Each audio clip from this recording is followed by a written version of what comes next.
Joining me now is Stephen Miller, former White House senior policy advisor and founder of America First Legal. Stephen, welcome to the program. So you've seen what's unfolded between Ukraine and Russia. How did we get here? And would things look different if Donald Trump had been the president? Would we have the situation on our hands today? Well, absolutely, we would not have this situation. Right. And let me begin by saying how great it is to be back on the air with you. Under President Trump for 4 years, we had global peace and stability.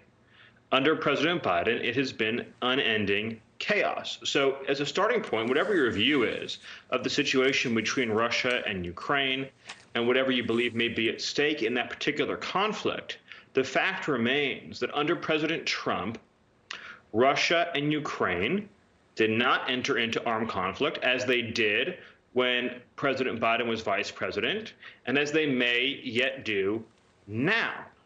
And other actors around the world also were well behaved during the Trump presidency because they understood that the United States was a superpower and that its wishes were to be respected. Since Biden has come into office, we've obviously seen the reignition of conflict, violent conflict directed at Israel by terrorist organizations, primarily Hamas. We have seen, of course, the international humiliation, unlike anything ever experienced in our nation's history before, that we suffered in Afghanistan. And now we're seeing Russia defy America's wishes in Ukraine. At the same time, though, let's be very clear. The United States does not have any vital national interest at stake in Ukraine. If America were to someday in the future cease to be a world superpower, no one will record the event that did us in was a change in the boundaries around Ukraine. There are many existential threats we face. This is not one of them. So, Stephen, I don't disagree with that, but do you have a concern that if we're not at least providing armaments, we didn't provide armaments so they could defend themselves, do we send the wrong message to China with regard to Taiwan? Does the world bad guys look at what we're doing, whether it was in Afghanistan or now in Ukraine, and get the wrong message about our commitment to freedom? Well, I think part of the problem here is that Joe Biden has driven Russia and China closer together. That's right. In every sense, President Biden has been the worst foreign policy president of our lifetimes. That's not even a mild exaggeration. In fact, it's an understatement to describe how calamitous he's been. But one of his greatest geopolitical failures has been driving Russia and China closer together. A staple of U.S. foreign policy for decades has been to prevent that very thing from happening. Going back to the Nixon administration, we're on the 50th anniversary of Nixon's trip to China, as you know. And at that period in history, the preeminent threat that America faced was not China, it was the Soviet Empire, and Nixon acted accordingly. When President Trump came into office, he understood that China was the chief international nation state that threatened American interests, separate and apart from non-nation state actors like Al-Qaeda, ISIS, and Al-Shabaab and other terrorist organizations around the world. But the primary nation-state threat America faced, of course, was China.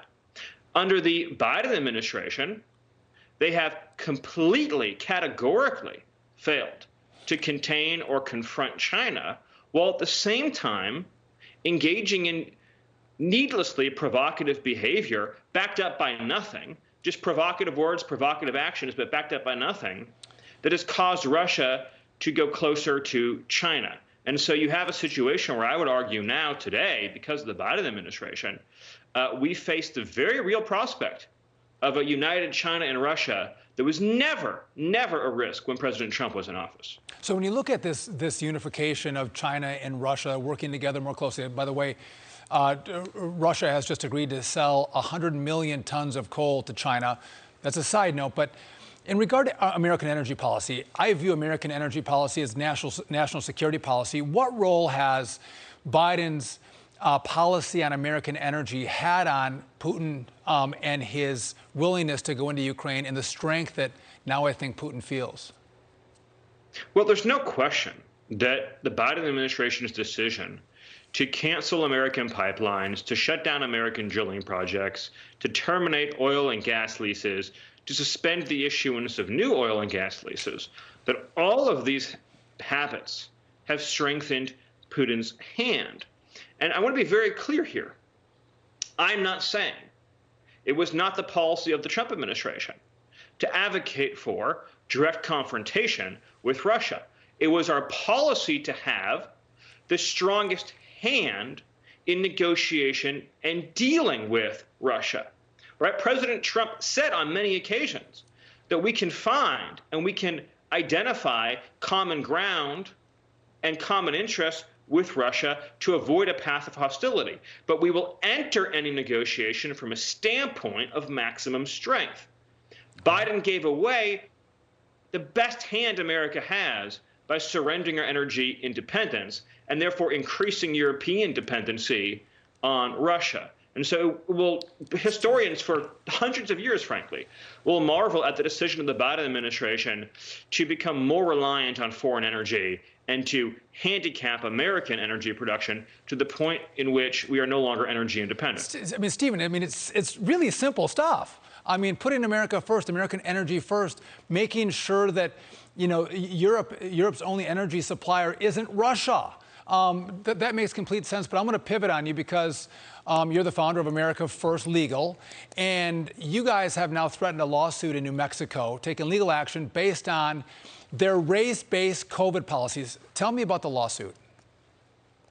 Yes, so the United States of America has at its core the principle of legal equality. One of the most shocking, offensive, outrageous things that we've seen in recent months are multiple states rationing COVID medication on the basis of race. So America First Legal has made it its mission to confront these unlawful and racist policies. So we first sued the state of New York. We issued them a warning letter. They declined to back down. So we've sued them in federal court, and we've sought a preliminary injunction against their policy.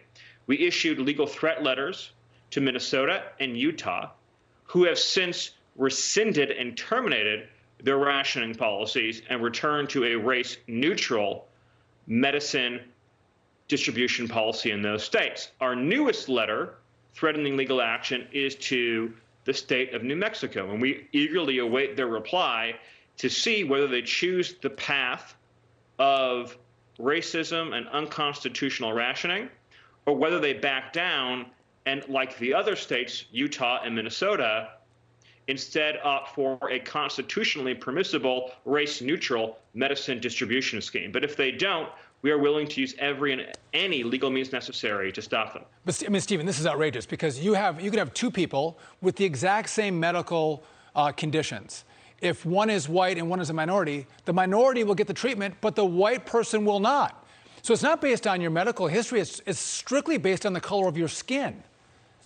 Right, and that is the core fundamental issue at the heart of this that we have put right into our pleadings in federal court, which is you have two patients alike in every respect, same medical history, same age, same risk profile, same vitals, same everything. Same everything. The one difference is that one of those patients is white, the other is not. Under these distribution schemes, the patient who is white will not get the medicine solely because of their skin color. I mean, Stephen, it really is unbelievable. You can't believe that these policies are being implemented. Thanks for bringing the lawsuit. We appreciate it, and thanks for joining me today. Thank you.